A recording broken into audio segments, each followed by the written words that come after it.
예수님이 성전에 올라가서 성전 정화만 한 게 아니에요. 23절을 보니까 6월절에 예수께서 예루살렘에 계시니 많은 사람이 그의 행하시는 표적을 보고 그의 이름을 믿었다 이렇게 했어요. 그러니까 예수님이 성전 정화만 한 것이 아니라 뭐를 했어요? 많은 사람이 그의 행하신 표적을 봤다. 표적이 뭐예요? 기적을 일으킨 거예요. 쉽게 말하면 병든 자를 고치고 귀신 들린 사람을 쫓아내고 인생에 문제가 있는 사람들을 고쳤다는 거예요.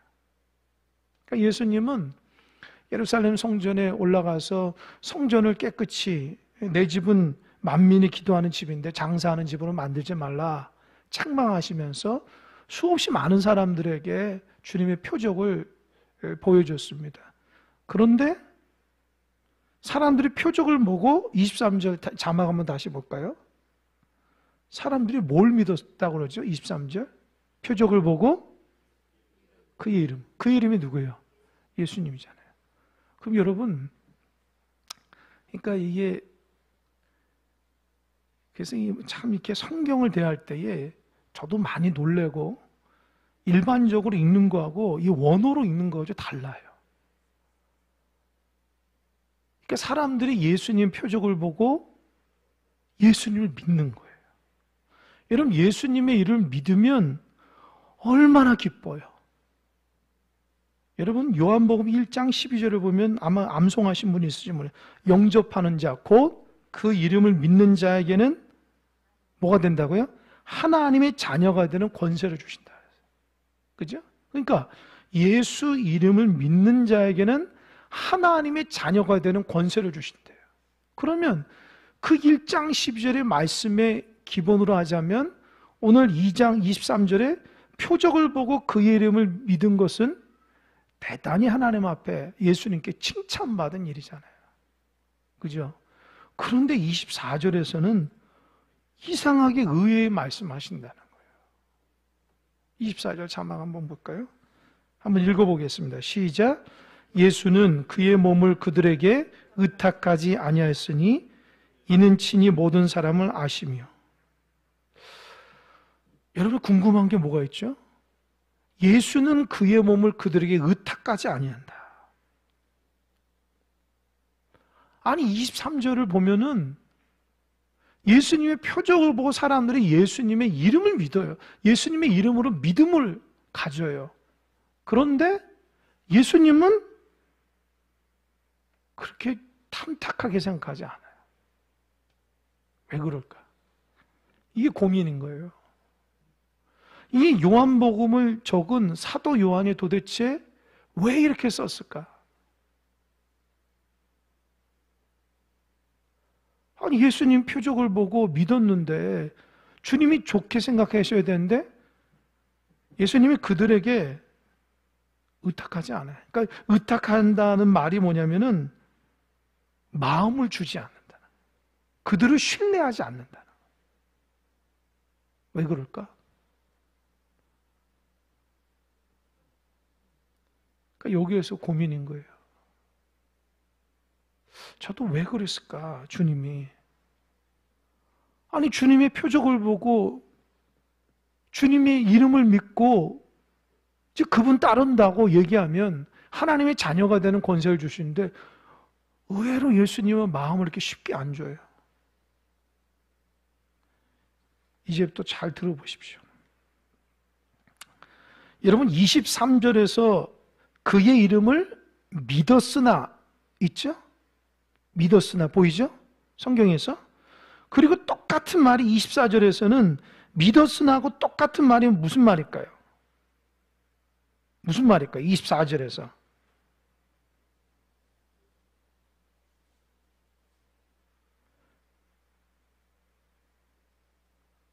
조용하시네요. 의탁한다는 말이 의탁한다. 24절에 의탁한다는 말하고 23절에 믿었으나가 똑같은 말, 헬라어로 얘기하자면은 똑같은 말이에요. 그런데 둘 다 피스튜오라는 단어인데 23절에 믿다 하고 24절에 의탁하다는 말이 의미가 달라요. 그러니까 이걸 알아야지 이 본문을 해석할 수 있어요. 그러면 먼저 23절에 그 이름을 믿었다라는 것은, 어르신들은 죄송합니다. 그 용어가 어떠지? 모르겠어요. 다른 분들은 이해하실 거예요. 23절에 믿다라는 것은 과거 능동태예요, 능동태. 여러분, 능동태, 수동태라는 말 아시죠? 학교 다닐 때 좀 들어보셨잖아요. 능동은 뭐예요? 내가 주도적으로 하는 거예요. 수동은 누구로부터 영향을 받는 거죠. 이해되시죠? 그러니까 23절에 그의 이름을 믿었으나 라고 하는 것은 과거 능동태예요. 일단 그 과거 능동태만 아시면 돼요. 그 24절에서 의탁하지 않는다는 말, 그 단어는 뭐냐?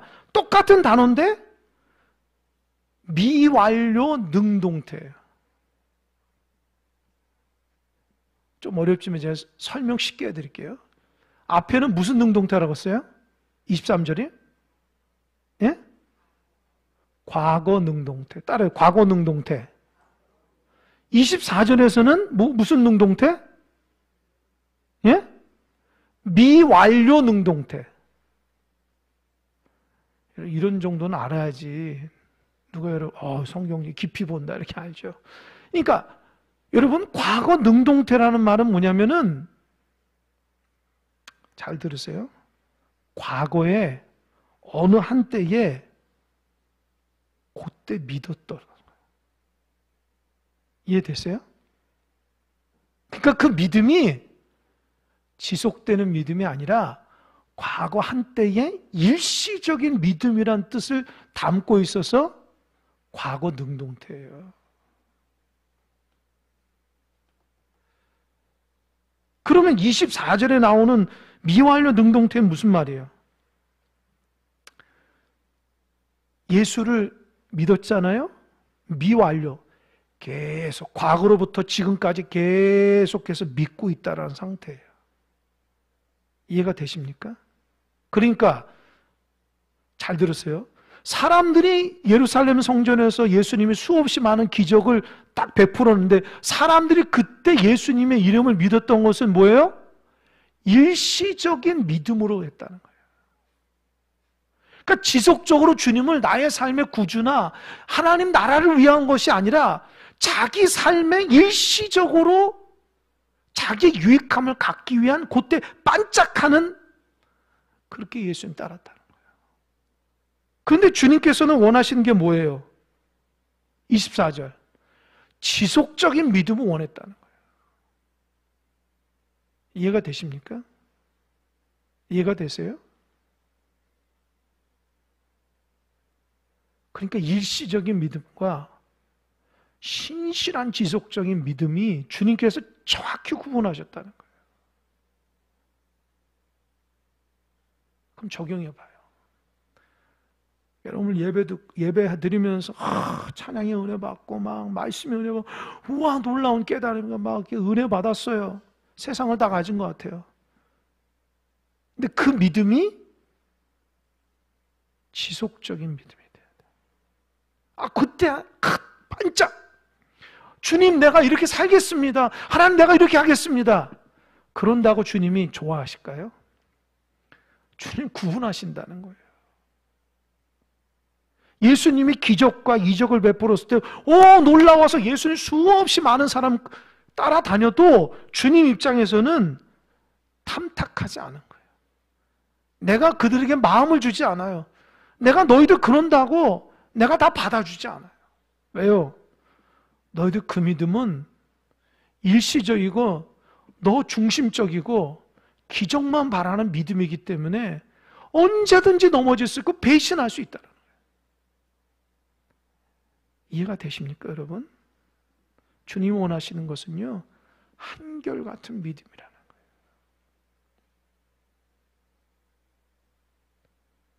그러니까 여러분, 우리의 믿음을 다시 한번 점검해 봐야 돼요. 어려워요, 여러분, 믿음이란 게. 신고 같아요? 예수 믿고 오랫동안 다니고 예배생활 잘하고 직분 맡아서 교회 섬기기도 하고, 그렇다고 해서 그 믿음이 주님 볼 때에 일시적인 믿음인지 지속적인 믿음인지는 주님이 이게 다 아신다는 거예요. 저처럼 목회자라고 할지라도 이 믿음이 지속적인 믿음인지 반짝하는 믿음인지 주님이 그 중심을 아신다는 거예요. 진짜 그게 일시적인 믿음이라면은 주님이 신뢰를 안 해요. 왜요? 언제든지 배신할 수 있고 언제든지 주님 말고 다른 거 의지할 수 있거든요.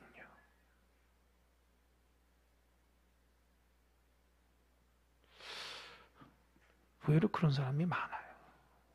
한때 참 믿음 좋았는데 그 믿음이 온데간데가 없어졌어요. 지속적일 것 같은데 믿음이 이어지질 않아요. 그 신실함을 이어지지가 않는다. 그러니까 이 요한복음을 적은 사도 요한의 이 말을 한번 잘 들어보세요. 예루살렘에서 예수님 많은 기적을 해서 수많은 사람들이 예수님께 와서 주의 이름을 외치면서 믿었지만 주님이 그런다고 그들에게 의탁하지 않았다는 거예요. 그렇게 신뢰를 안 했다는 거예요. 그게 탐탁하게 이어져요. 왜요? 그 믿음이 지속적인 믿음이 아니라 일시적인 믿음이었기 때문에 주님은 그 마음을 다 아신다는 거예요. 너를 위한 믿음인지 주님을 위한 믿음인지 분석이 된다는 거예요. 주님은. 자, 여러분 그 대표적인 사건만 몇 가지가 얘기할게요. 여러분 오병이어 기적 있잖아요. 예수님 그 광야에 있을 때에 수많은 사람들이 왔죠. 남자만 5,000명. 그 아이들과 여자까지 하면 10,000명 정도 될 겁니다.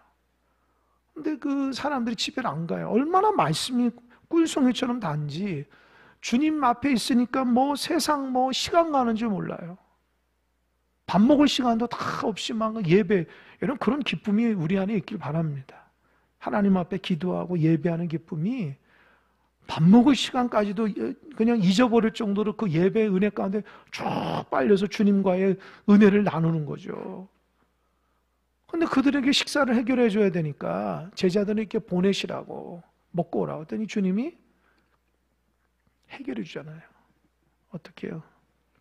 그 한 아이가 가져온 보리떡 5개와 물고기 2마리로 5,000명을 먹이시고 배불리 먹이시고 그들이 온데 몇 바구니 나왔댔죠? 12광주리라고 그랬잖아요. 그죠? 근데 그 사건 이후로 사람들이 어떻게 해요? 요한복음 6장 14절에 이렇게 써 있어요. 그 사람들이 예수께서 행하신 이 표적을 보고 말하되 이는 참으로 세상에 오실 그 선지자라.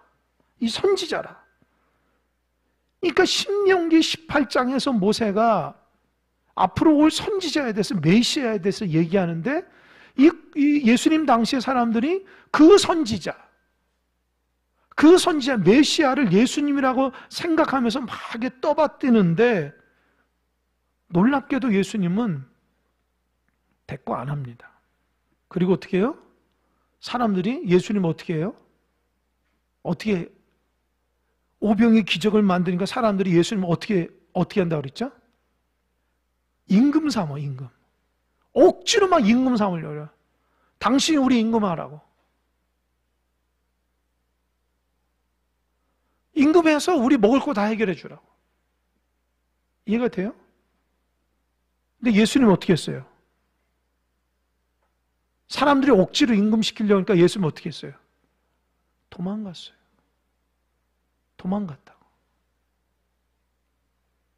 그랬더니만 사람들이 샅샅이 찾아요. 그래서 예수님을 만났어요. 그러면서 아니 예수님이 여기 있냐고, 우리가 그렇게 찾았는데. 사람들이 막 찾아가지고 예수님 임금 삼으니까 예수님은 도망가 버리니까 예수가 딱 만났어요. 그랬더니 예수님이 뭐라고 하는지 아세요? 기가 막힌 얘기합니다. 너희가 나를 찾는 것은 표적을 본 까닭이 아니오 떡을 먹고 배부른 까닭이라. 너희들이 나를 구원자로 여기지 않고 너 먹을 것 때문에 나 찾는 거 아니니?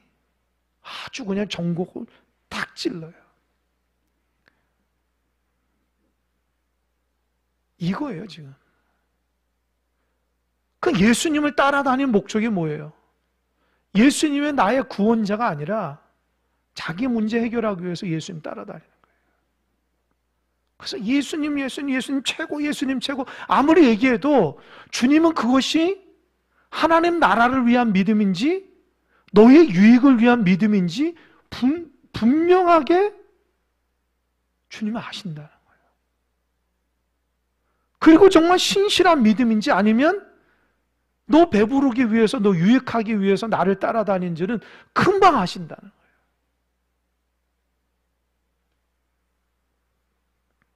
그러니까 여러분, 진실한 믿음이 되시길 바랍니다. 쉽지 않아요. 그러니까 나는 믿음이 좋다고 생각하는데 한번 따져봐야 돼요. 세상 사람이 보는 믿음하고 주님이 평가하는 믿음이 다를 수 있어요. 이게 어려운 거예요, 이게. 아니, 신앙생활 잘하고 열심히 하고 직분자인데도 당연히 믿으면 좋을 줄 알았는데 주님 앞에 딱 섰을 때에 너 떡 먹고 배불러서 나 따라다니는 거지 라고 얘기한다면 어떨까?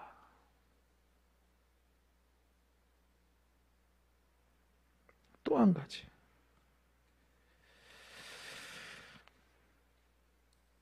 여러분, 민수기 21장에 보면은 보통 그 노뱀 사건이라 노뱀 사건 아시죠? 이스라엘 백성들이 하나님께 원망불평해요. 그러니까 하나님이 참다가 하도 원망불평하니까 이 불뱀을 보내가지고 죽여요. 원망불평한 사람들. 그러니까 모세가 그걸 보고 너무 놀래요. 하나님의 백성 아닙니까, 하나님? 막 하나님의 중보기 도납니다. 하나님께서 하나님 백성을 죽이면 안 되겠습니다. 저 불쌍히 그냥 모세가 하나님 앞에 엄청나게 중보기 도를 해요. 그러니까 하나님께서 방법을 주죠. 어떤 방법을 주죠?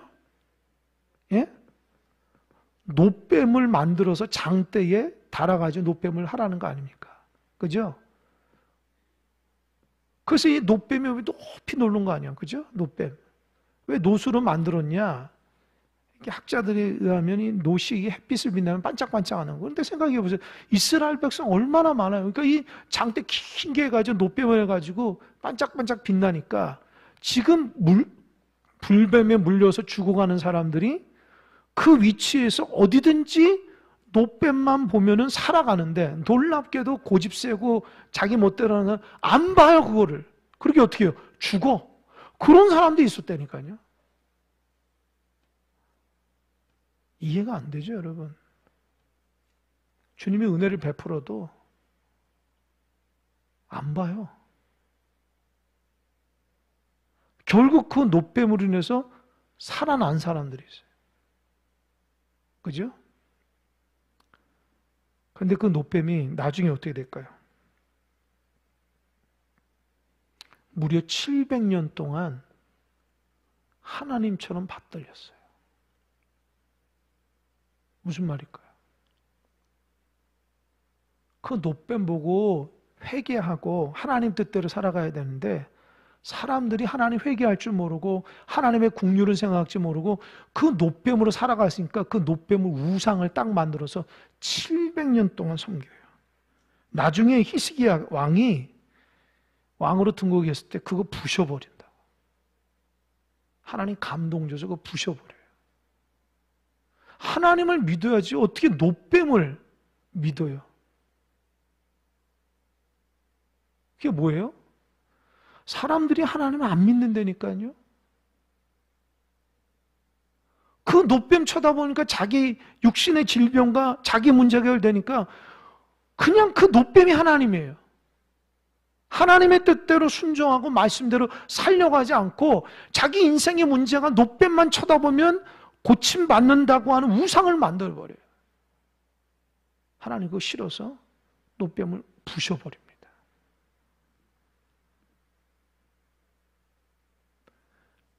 사람들이 신앙생활 잘할 것 같지만 따져봐야 되니까요. 또 한 가지 있어요. 이것도 제가 이렇게 말씀을 이렇게 묵상하면서 봤는데, 여러분 마태복음 12장에 보면은 예수님이 이 벙어리 귀신을 내쫓습니다. 이 벙어리 귀신을 딱 내쫓는 표적을 하는데, 그때의 바리새인과 서기관들이 예수님께 뭐냐면 더 기적을 달라고, 더 표적을 보여달라고 막 해요. 또 다른 거 없냐고. 그때 주님께서 뭐라 얘기하는지 아세요?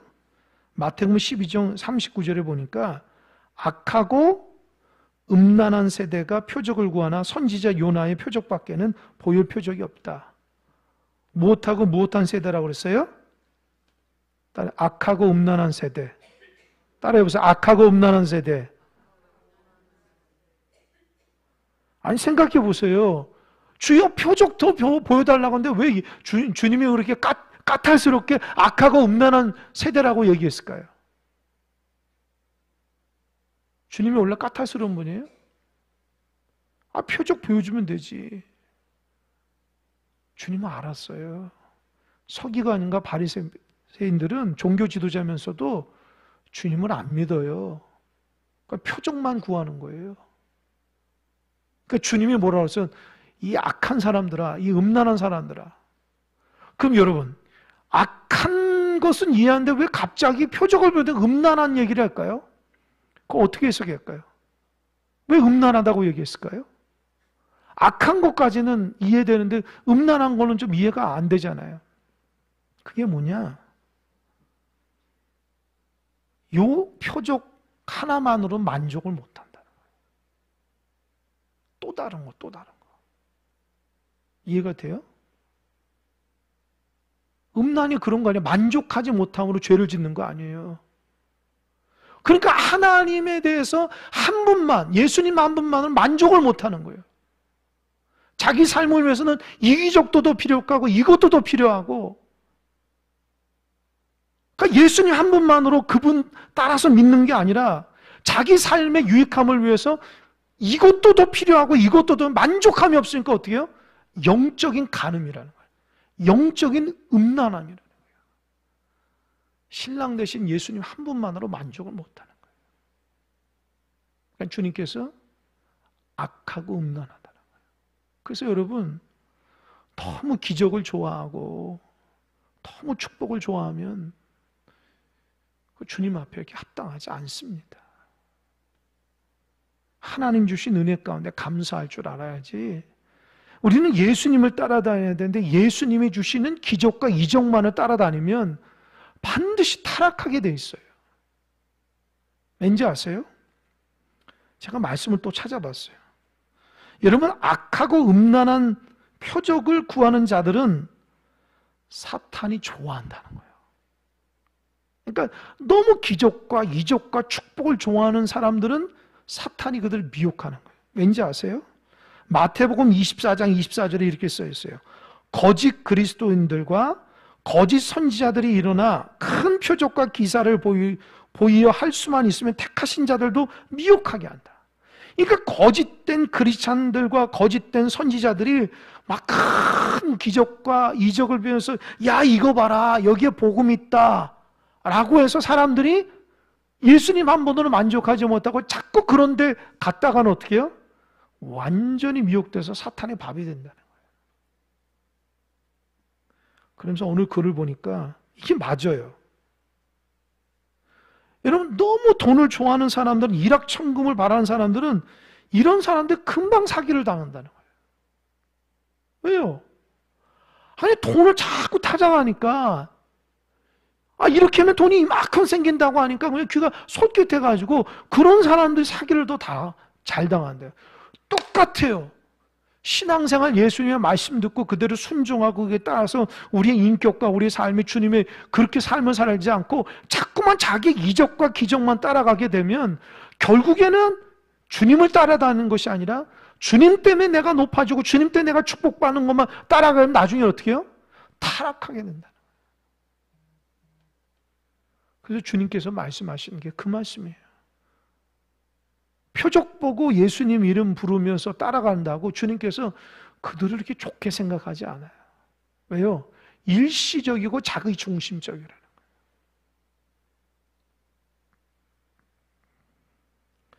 그리고 데살로니가 후서 2장 9절에 보면 이렇게 써요. 악한 자의 임함은 사탄의 역사를 따라 모든 능력과 표적과 거짓 기적과 불의의 모든 속임으로 멸망하는 자들이 임한다. 그러니까 사단이 역사는 아주 거창하게 기적과 이적. 그래서 너무 기적과 이적을 좋아하고 축복을 좋아하는 사람들은 보십시오. 결말이 안 좋아요. 막 거짓말을 하면서 사람을 끌고 모으고 거짓말을 하면서 막 기적과 이적을 베풀고 그런 사람의 최후는 안 좋아요. 하나님 말씀 따라 정직하게 진실하게 그 은혜 가운데 살아가야 되는데 자꾸 뭐 표적과 이적을 구하고 나의 유익함과 나의 무엇을 막 구하면은 그런 걸 따라가는 사람들은 온전한 주님이 그런 사람 신뢰를 안 한다는 거예요. 그래서 여러분 이 말씀이 굉장히 중요해요. 아무리 표적까지 주님 하면 따라다녀도 주님 입장에서는 나 너 마음 다 알아. 너는 나를 신뢰하는 것이 아니라 너 그 기적만 자꾸 보면서 나를 따라오잖아. 그러니까 너는 언제든지 나를 배신할 사람 내가 알고 있어. 이제 그 말이에요, 여러분. 진짜 무서운 말씀입니다, 여러분.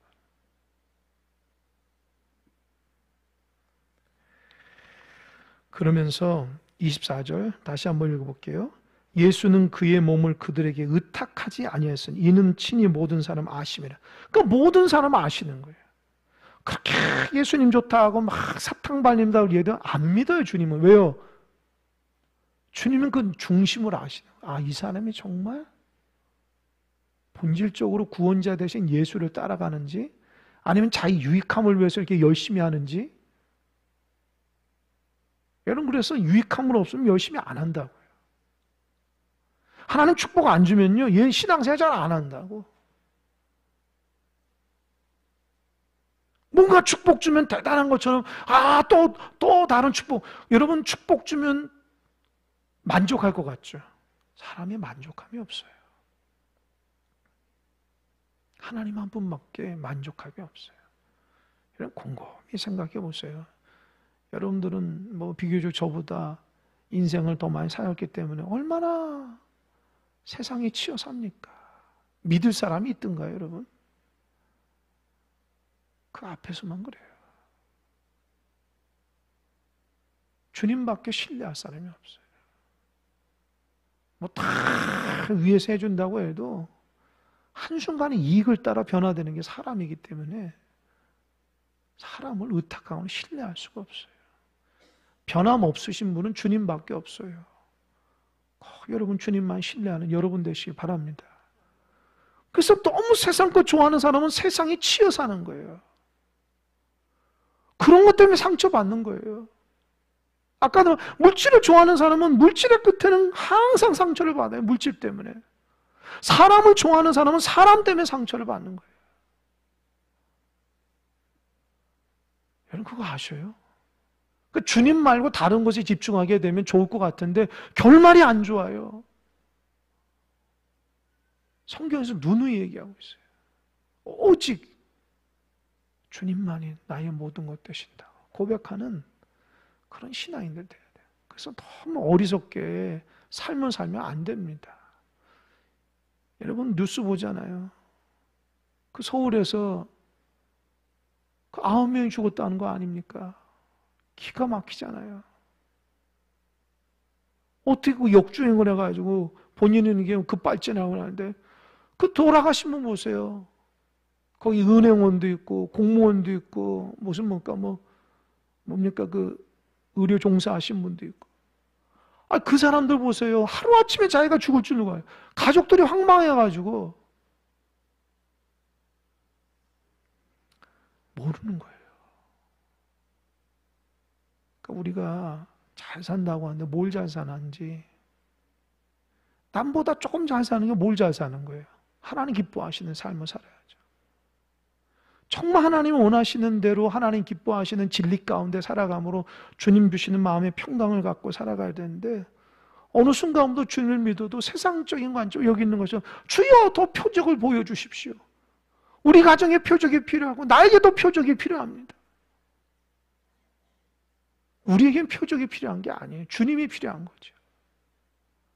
주님 한 분만으로 만족해야 되는데 그냥 더 많은 것들, 더 높은 것들, 이런 것들을 가지고 주님을 따라가게 되면 주님은 우리를 신뢰하지 않는데요. 그리고 25절 함께 읽겠습니다. 시작. 또 사람에 대하여 누구의 증언도 받으실 필요가 없었으니 이는 그가 친히 사람의 속에 있는 것을 아셨습니다. 참 저는 25절 읽으면서 한편은 감사하다고요. 왜요? 하나님 내 속을 아시니까 얼마나 감사해요. 또 어떤 분은 내 속을 알아. 큰일 났다. 이렇게 반응하실 분도 있어요. 저는 오히려 감사하더라고요. 하나님 내 속마음을 잘 아신다고 하니까.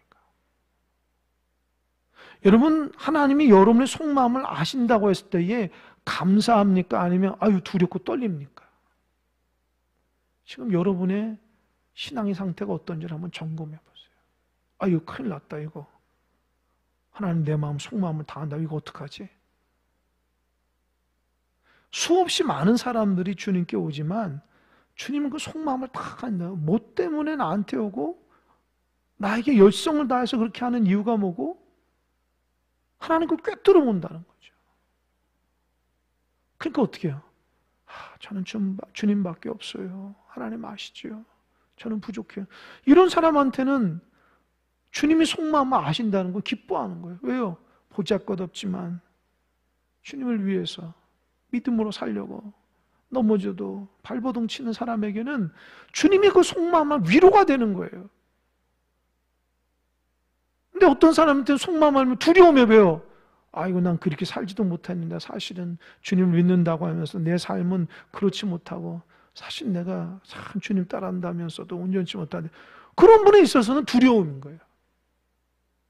하나님 내 속마음을 아니까 막 두렵기 시작하는 거예요. 여러분, 주님이 우리의 속마음을 아신다고 하니까 하나님 앞에 정직했으면 좋겠습니다.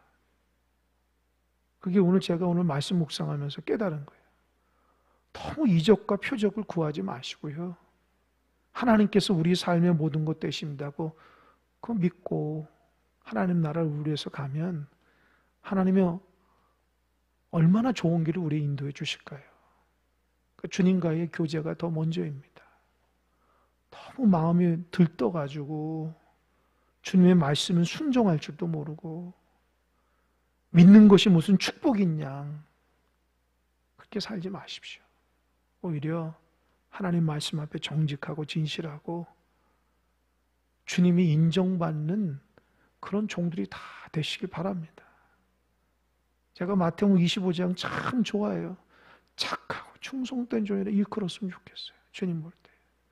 그게 무슨 능력이 아니잖아요. 그 마음이 착한 거예요. 주님 따라가는 게.